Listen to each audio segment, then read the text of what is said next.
not a game, it's a rich thing. Kita mulai ya. Ya, Bu. Ya, Bu. Bu. Assalamualaikum warahmatullahi wabarakatuh. Waalaikumsalam.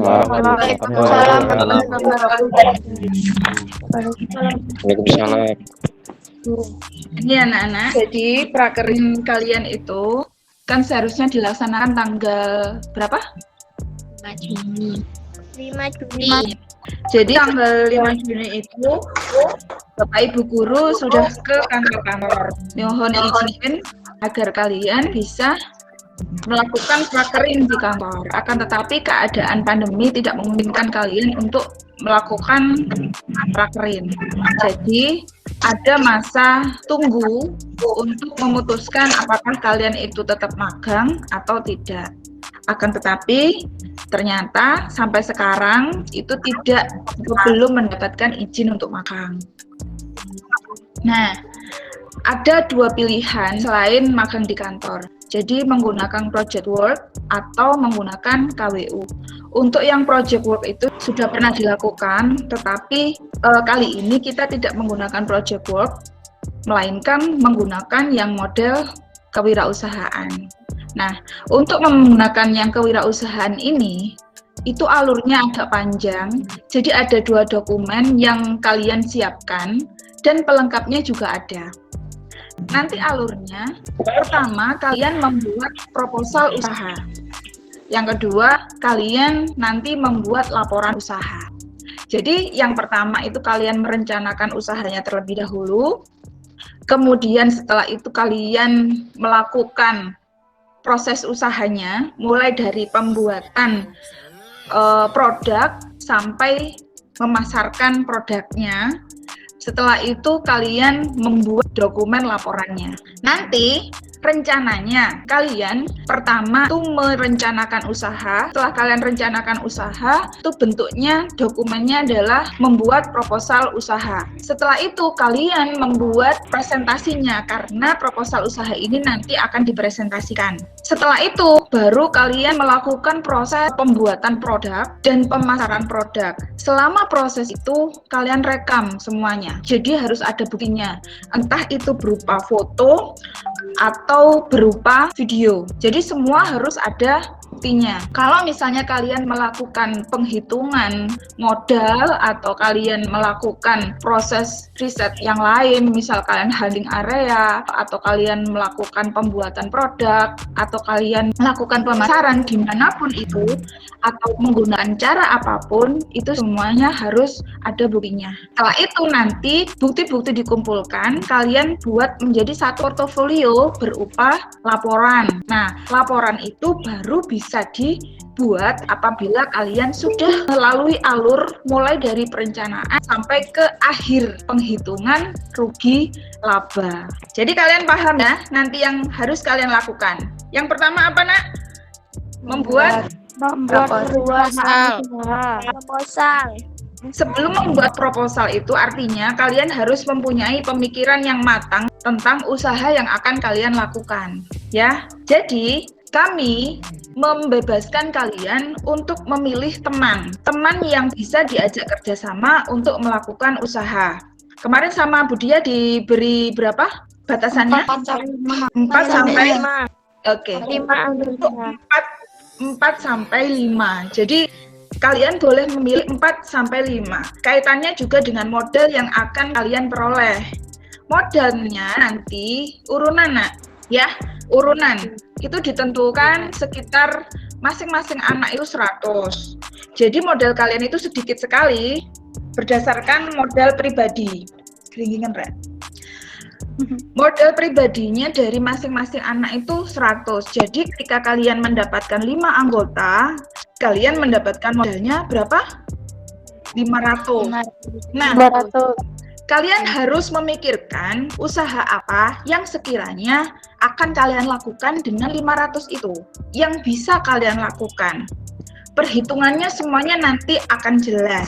Pertama kali yang harus kalian pikirkan alur untuk menjalankan bisnis. Jadi pertama, kalian tentukan dulu ini. Di sini nama merek atau produknya. Kalian ketika pertama kali menentukan merek atau produk ini, sesuaikan dengan kemampuan kalian. Kemampuan tim kalian. Jika kemampuan kalian itu tidak memadai di situ, jangan dipaksakan. Yang penting kalian ada produk yang bisa mempunyai nilai jual. Contoh ini, hal yang mudah kalau misalnya kalian, Bu, saya hanya bisa membuat mie sedap, Bu. Saya hanya bisa membuat mie instan, Indomie. Ya enggak apa-apa, kalian jual Indomie saja. Gitu, nak. Bu, saya mau membuat terasi, Bu. Terasinya tapi yang terasi jadi saya olah menjadi terasi bakar. Prosesnya di oven, misalnya ya. Di oven, nanti dijual, ada label yang bagus, ada promosi yang bagus, walaupun cuman terasi yang dijual, nanti ini akan berjalan. Nah, jadi di pikiran kalian ada ide ya? Sudah ada ide ya? Iya, Bu. Iya, Bu. Iya. Ini akan sulit kalau kalian memikirkan ini sebagai tugas. Ayo kita memikirkan ini sebagai main jual-jualan gitu ya, nak ya. Tapi kita mainnya serius ini. Kayak hidup, katanya kan hidup itu sandiwara, tapi serius ya. Serius, iya main-main gitu, biar kita senang semuanya. Jangan dibikin stres, karena waktu kita itu sempit, dananya mepet. Untuk tambahan modal, kalian bawa dari rumah saja tidak apa-apa. Contoh ini, kalau misalnya kalian ingin membuat nasi goreng kan butuh kompor. Modalnya itu ya, membutuhkan penggorengan. Nah, untuk kompor dan penggorengan itu kalian tidak usah membeli. Jadi modalnya kalian sudah ada itu dari rumah. Jadi tidak usah kalian masukkan ke perhitungannya. Akan tetapi etok-etok gitu ya, nak. Kalian masukkan ke perhitungan seolah-olah modal kalian itu segitu. Walaupun modal kalian cuma 500. Jadi di sini ada pengembangan modalnya itu dari yang sudah dimiliki. Untuk deskripsi produk ini memang ditentukan kuliner, bukan yang lain. Karena modal kalian cuma 500.000 dan kita butuh cepat untuk laku ya. Lalu makanannya itu apakah makanan yang bisa tahan lama atau tidak tahan lama? Itu nanti akan menentukan alur kalian. Siapa yang akan membuat? Jadi itu harus benar-benar dipikirkan. Kemudian segmen dan target konsumen. Di bagian segmen dan target konsumen ini kelompok-kelompok orang mana yang akan kalian jadikan konsumen. Misal bapak-bapak, ibu-ibu. Kalau misal kopi itu cenderung ke bapak-bapak yang suka nongkrong itu kan ya. Kopi yang seperti kopi Janji Jiwa gitu berarti segmennya kan bukan bapak-bapak yang di kampung itu kan bukan, karena itu agak mahal. Kalau yang di kampung biasanya kopi yang 2000-an. Tapi kalau yang Janji Jiwa itu kan biasanya itu segmennya itu anak muda. Nah, itu harus kalian tentukan dan kalian juga tentukan areanya. Ini membutuhkan riset. Coba kalian lihat lingkungan kalian dari 4 anak ini, yang mana yang punya potensi untuk dijadikan tempat usaha. Targetnya juga kalian tentukan. Kalau membidiknya anak-anak, berarti barang yang kalian buat itu yang disukai oleh anak-anak. Kalau untuk anak-anak ya bukan kopi berarti. Apa? Es krim ya. Kalau untuk yang semua umur, misal jus gitu ya, pisang goreng gitu. Kalau untuk anak-anak mungkin bubur gitu ya, bubur bayi. Nah, kalian tinggal memilih produk yang sesuai dengan segmen dan target yang sudah kalian tentukan ini. Kemudian yang keempat, keunggulan produk kalian itu juga di proposal nanti harus kalian tarakan. Misal di sini dicontohkan kemasannya yang unik. Kalau Bu Ayun biasanya memilih lipstick gitu ya. Kalau tempatnya tidak unik gitu, Bu Ayun nggak beli. Satu contoh seperti itu. Beli bedak, lihat kemasannya, bukan beli bedaknya gitu, tapi lihat kemasannya. Nah, kalian harus mengetahui konsumen ini sukanya apa. Jadi kalian bisa menentukan keunggulan produknya itu bagaimana. Kalau es krim dibandingkan es krim yang lain, keunggulan es krim kalian itu apa? Kalau misalnya di bagian kemasan itu tidak menonjol, kalian bisa memberikan kelebihan di hal yang lain, misalnya rasanya lebih enak atau di harga yang lebih murah. Nah, biasanya untuk harga yang lebih murah ini yang banyak dicari oleh orang, akan tetapi jangan kalian tidak mempertimbangkan dengan biaya yang sudah kalian keluarkan. Nah, ini nanti untuk rincian biaya dan sebagainya ini juga harus dipikirkan. Semua sudah saya kasih contoh nanti di proposalnya. Untuk yang kelima, di jalur penjualan atau promosi, kalian bisa memanfaatkan kedua-duanya. Kalau memungkinkan, di masa pandemi ini kalian jualan offline, itu boleh. Tidak masalah. Di sini ada toko, kalian boleh pameran, tapi sekarang sepertinya tidak boleh. Nah, jadi kalian bisa menggunakan alternatif jalur penjualan dengan menggunakan promosi yang online. Nah, ini kalian bisa memanfaatkan story di WhatsApp atau di Instagram atau di TikTok mungkin. Jadi circle kalian itu yang paling banyak di mana. Nah, itu kalian promosikan barang kalian di situ. Keuntungan kalian sekarang adalah mempunyai teman-teman yang semuanya saling mendukung di sini. Jadi agar laku, ini kita saling jual, saling membeli gitu. Jadi kalian kalau misalnya dalam jangka waktu, misal ini, kalian melakukan perhitungannya 1 bulan untuk penjualannya. Tetapi kalau misalnya masih ada waktu, selama 1 bulan itu dirasa bahwa keuntungannya banyak di situ, kalian bisa lanjut gitu. Nah, dan kalian tidak terbatas ini waktunya. Tetapi untuk laporannya, saya bilang tidak terbatas. Jika kalian suka dengan usaha kalian, kalian boleh melanjutkan itu. Tapi di luar dari pelajaran kita ya. Tapi kalau misalnya berdasarkan ini, batas kalian itu dibatasi sampai akhir itu. 2 bulan itu kalian sudah harus selesai dan laporannya sudah harus jadi. Boleh kalian melanjutkan penjualan jika dirasa keuntungannya itu bagus, dan di timnya itu solid dan sama-sama ingin lanjut. Tapi kalau misalnya tidak ingin lanjut, kalian paksakan untuk betah sampai pada proses laporan penjualannya sudah jadi, ya. Jadi kalian boleh memilih jalur penjualan yang offline atau kalian boleh memilih jalur penjualan yang online. Kalian pikirkan nanti, itu tugas kalian. Sedangkan yang keenam, itu kalian juga harus memikirkan bagaimana konsumennya itu membayar. Kalau misalnya tunai itu ya langsung ya guys.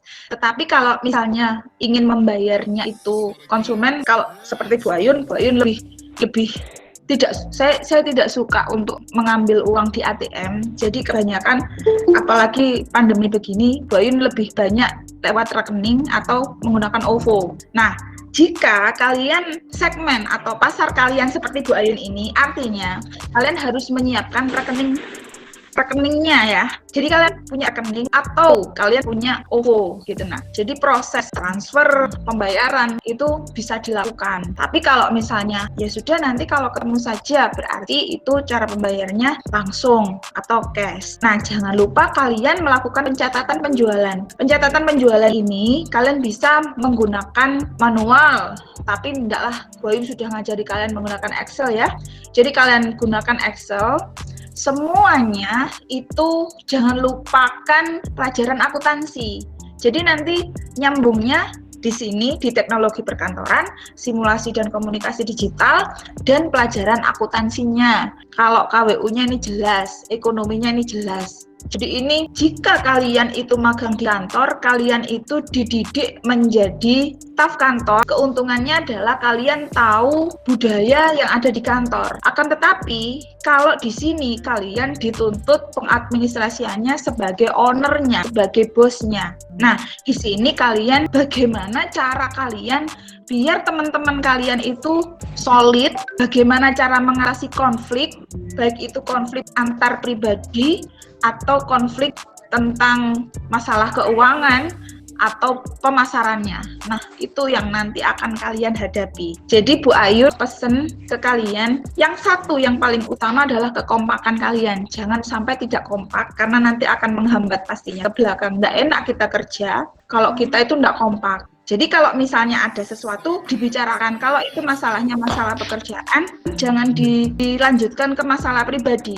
Pekerjaan pribadi tetap teman kalian adalah teman kalian, ya. Karena ini prosesnya nanti akan lama, 2 bulan, butuh kompak. Kalau salah satu nggak kompak, kalian nggak akan jalan ini. Sekarang yang ke-7, kalian harus menentukan target. Jika dari 400 itu sudah kalian keluarkan, kalau makanan itu biasanya 2 kali lipatnya. Jadi 2 kali lipatnya dapatnya. Nah, kalian harus jadikan patokan kalian nanti dapatnya 2 kali lipat dari 400.000 itu jadikan target. Kalau misalnya kalian mampu untuk menambahkan target di luar di atas itu akan bagus nanti. Tapi jangan terlalu muluk-muluk, juga jangan terlalu rendah untuk targetnya, biar nanti kalian akan bersemangat. Kemudian yang ke-8. Yang ke-8 itu pasokan atau bahan bakunya ini kalian dapat dari mana? Bisa mudah didapat atau tidak. Nah, itu harus dipikirkan. Makanya dibutuhkan riset, produk apa yang akan ditentukan, segmennya apa, bagaimana cara menjualnya, bagaimana cara untuk pemasokan bahannya itu dari mana juga. Itu harus ditentukan. Untuk mikirnya itu sudah mikir usaha sebagai pengusaha. Ini serius, tapi alurnya kita bikin senang-senang aja. Yang ke-9, mesin atau peralatan produksi. Misal kalau jus, itu kalian butuh blender. Kalau misalnya kalian mau memasak gitu mie gitu, berarti kalian peralatan masaknya itu ini masuk di bagian mesin atau peralatan. Kalian sesuaikan dengan pemilihan produknya. Kemudian pembagian tugas. Misal di sini untuk owner mengurusi distribusi atau penjualan dan belanja bahan baku. Ini biasanya di bagian proposal nanti ini ada masuk ke tim. Nah, di timnya kalau misalnya ada 4, tulis semua itu pembagian tugas harus jelas. Siapa ownernya, siapa yang mengurus keuangan, siapa yang mengurus pemasarannya, siapa yang bagian produksi, itu harus jelas. Kemudian yang 11, tahapan umum produksi atau bagaimana cara kalian itu melayaninya. Proses ini mulai dari bahan baku dibeli ya sampai ke pengemasan. Pengemasan itu kalau produksi. Kalau misalnya pelayanan, kita bicara hal lain lagi, bagaimana cara kalian melayaninya. Di sini di jasa mulai diskusi dengan klien, kemudian sampai prosesnya negosiasi, sampai proses penjualannya itu. Ini juga pelayanan ini juga masuk ke gini, bagaimana cara kalian memberikan bonus-bonus kepada pelanggan ini. Promosi-promosi itu juga masuk di sini. Misal beli 5 dapatnya 1, beli 10 dapatnya 12 gitu ya. Nah, itu termasuk di tahapan itu kalian harus memikirkan bagaimana sekiranya barang kalian itu nanti lakunya itu cepat begitu. Kemudian yang ke-12, kalau kita sudah sampai ke aspek pembiayaan ini berarti proposalnya itu sudah di akhir nanti. Jadi nanti ada di biaya modalnya itu kalian harus menentukan. Ini sudah masuk ke jurnal ke akuntansi ya, tapi perhitungannya perhitungan yang sederhana. Jadi modalnya itu berapa untuk pembelian alat, untuk packing atau pengemasannya, kemudian operasionalnya bagaimana. Biaya operasional itu biasanya juga termasuk seperti sewa, trik ya, terus air, terus gaji karyawan itu harus dihitung. Jadi kalau misalnya kalian ada 4 orang dan ada 5 orang ini, masing-masing itu harus ada gajinya ya. Jangan sampai kalian itu bekerja tidak mendapatkan sesuatu. Jadi keuntungan itu di luar dari gaji yang kalian dapatkan. Karena gaji itu harus dikeluarkan. Jadi harus dihitung juga. Jadi kalian sebelum menentukan keuntungan yang kalian dapat, itu kalian harus memikirkan yang kalian peroleh sebagai uang lelahnya, itu kalian juga harus dapat itu di luar keuntungannya. Jangan sampai tidak dihitung. Kemudian biaya operasional yang tidak tetap. Beli bahan baku. Nah, bahan baku ini kadang kalau misal ini musimnya musim hujan, tapi kalian jualan es. Kalau musimnya musim hujan, itu akan berbeda ketika kalian jualannya itu di musim panas. Kemasannya bagaimana, bahan bakunya bagaimana, cara kalian mempromosikannya itu juga bagaimana, dan biaya yang dikeluarkan untuk promosi itu berapa, itu juga harus kalian total semuanya. Sudah? Ada bayangan? Silakan kalian bertanya. Oke, Angel Putri silakan. Untuk jargon itu buat apa ya? Jargon tuh kayak ini loh keunggulan produkku gitu. Kayak misalnya nek antangin JRG itu apa biasanya jargonnya? Was bablas angine. Nah, gitu. Itu jargonnya ya. Kalau orang pintar minum Tol angin. Nah, itu jargonnya, Nak. Jadi kalian tentukan jargon produk kalian sendiri, ya. Yuski, silakan Yuski. Itu dalam 3 bulan ini tuh jualannya itu harus satu produk apa boleh ganti, Bu? Lebih baik satu saja. Kalau ganti nanti kesannya nanti kalian mulai dari awal lagi, Nak. Misal ini ya, sekarang saya menentukan saya menjual baju. Nanti saya akan menjual craft. Mulai dari awal nanti proposal kalian nanti akan berubah, nanti presentasi lagi nanti kalian. Jadi tentukan satu saja ya. Iya, Bu. Oke, Ananda silakan, Nak. Bu, saya mau tanya, kan gini ya Bu, kan harus menentukan ladang penjualan seperti kayak target kalau misalnya kopi janji jiwa berarti ke anak milenial. Nah, sementara ini saya punya pandangan itu menjual ke rumah yang di Sidoarjo, kan di situ kan teman-teman gitu. Itu boleh nggak sih Bu? Boleh, cuman permasalahannya adalah teman-temanmu bisa enggak, Nak? Kan kamu ini enggak sendirian loh. Ada temanmu itu ada 4 atau 3 temanmu. Nah, ketika Ananda mau di Sidoarjo penjualannya, itu bagaimana pembagiannya? Produksinya siapa? Yang jual siapa? Kalau Ananda yang di Sidoarjo 1, berarti Ananda sendirian. Ini bukan kelompok. Gimana? Kalau misalnya seperti gini Bu, itu kalau udah produksi udah selesai semua itu dibagi 2, jadi 50% saya bawa ke sana, 50% anak-anak yang didagang di sini gitu, boleh nggak sih? Itu tergantung pada keserikatan tim. Pembagian tetap harus adil, Nak. Makanya di proposal itu harus transparan kan? Semua perhitungan di awal itu diperhitungkan. Entah itu kalian dapat 50% atau 100% terserah. Itu sudah bukan wewenangnya Bu Ayun untuk memutuskan ya. Jadi ini terserah pada tim. Sekali lagi tim, bukan pribadi yang menentukan. Gimana Nanda? Ya, paham. Yang lain? Sinta. Ya Bu, untuk modalnya itu tadi kan 100.000 ya Bu. Nah itu wajib 100.000 atau minimal 400 atau maksimal 400 atau bagaimana? Tidak wajib itu, tapi minimal. Jadi tidak wajibnya itu bukan tidak wajib harus ada dan tidak ada, tetapi wajibnya itu adalah minimalnya segitu. Jika kalian ingin lebih banyak lagi modalnya, silahkan, dipersilahkan sesuai dengan kemampuan kalian. Tapi minimalnya adalah 100.000 ya. Ya, itu per anak ya Bu? Iya Nak, per anak 100.000. Jadi kalau misalnya ada 4 anak, berarti modal yang terkumpul itu 400.000. Kalau misalnya ada 5 anak, modalnya 500.000. Tapi jika kesepakatannya, nek kayak gini, awak iki iso gawe opo gitu ya, kayaknya kurang deh. Misal di semua tim itu mampunya lebih dari itu. Misalnya ini antara Ananda, Winda, Olivia, Sinta, sama Yuski misalnya. Yuski misalnya mampunya 300, tapi Sinta mampunya cuma 200. Si Winda mampunya cuma 100. Olivia mampunya 500. Ananda mampunya 200. Nah, kalian itu harus memperhatikan yang paling rendah bisanya teman kalian, ya. Berarti yang paling rendah siapa tadi? Mampunya 100.000 kan? Intinya jangan memaksakan diri. Akan tetapi jika ini ya, jika ada yang enggak apa-apa wes, kamu 100, aku 200, ini 300. Nah, itu nanti di pembagian keuntungan nanti harus jelas, Nak. Ya, harus dihitung seadil-adilnya. Nah, ini saya kembalikan ke kalian juga. Tapi saya titip konfliknya tolong diatasi dengan baik, dengan dewasa. Karena kalau sudah masalah uang itu biasanya kedewasaannya itu kurang, ya. Baiknya jika kalian itu ambil amannya saja. Kalau misalnya yang satu mampunya 200, ya semuanya 200 gitu. Kalau mampunya 100, ya semuanya 100. Saja. Yang penting ada roda dijual, nggak usah muluk-muluk ya. Tapi kalau misalnya lebih bagus lagi ya kami persilahkan. Gimana? Ini Bapak Ibu Guru sudah, Ya, Bu. sudah ada yang gabung apa enggak? Nah ini tidak ada ya? Belum ada yang gabung ya? Waduh. Baik, kalau tidak ada saya lanjutkan ya. Kita masih sampai proposal ini, belum laporan.